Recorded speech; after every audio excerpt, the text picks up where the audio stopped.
My name is Ashley Monero, and I'm going to be talking about informal assessments.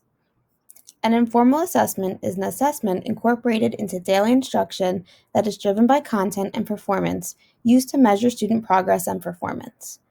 The four types of informal assessments I will be talking about today are work samples, exit tickets, live quizzes, and projects. First, a work sample can provide specific examples of learning and can show what students know and can do. They can also show achievement and growth. Types of AT or EdTech that can be used for a work sample include Flipgrid, Google Slides and Google Docs, Chromebooks, iPads, speech-to-text software, Nearpod, checklists, rubrics, and proofreading software. Using a Chromebook or an iPad for students to complete the work sample would allow students to use kid-friendly EdTech. For example, Flipgrid would allow students to show and explain their work. Additionally, it provides access to AT that can be accessed on a device, such as speech-to-text to help with typing or handwriting. However, sometimes it is easier to complete a work sample using pencil and paper.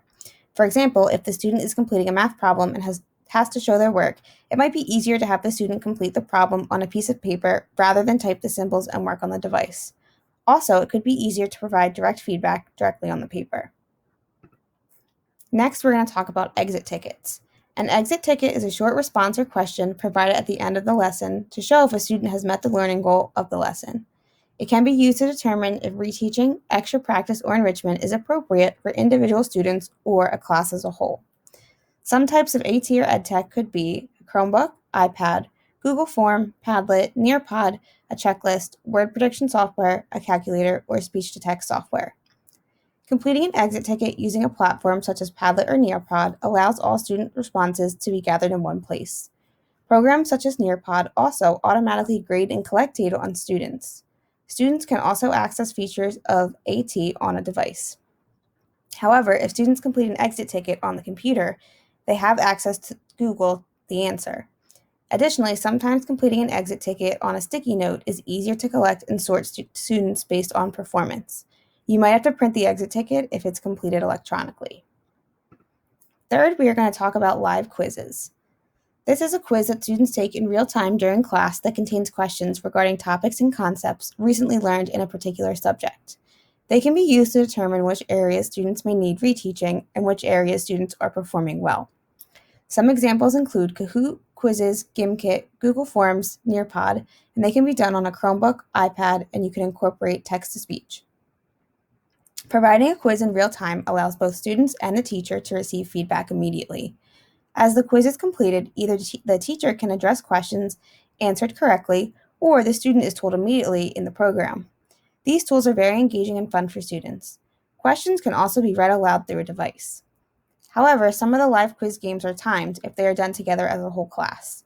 Some students may require more time to read or think about a response.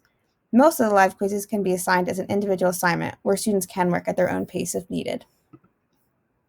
Finally, we're going to talk about projects.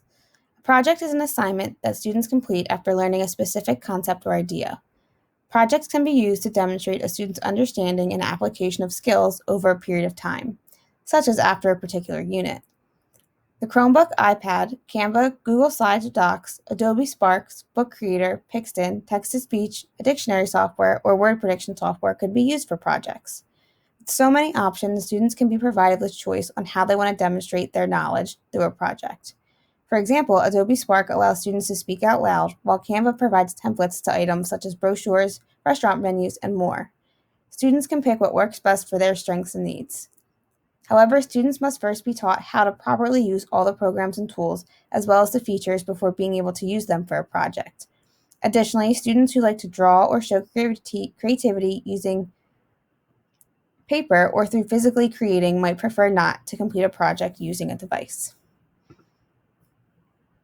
The four types of informal assessments I talked about today include work sample, exit ticket, a live quiz, and project. Informal assessment provides daily information regarding students' achievement and performance in the classroom. Informal assessments are used to plan, drive, and adjust instruction as needed on a daily basis. It is very important to include informal assessments in your daily instruction.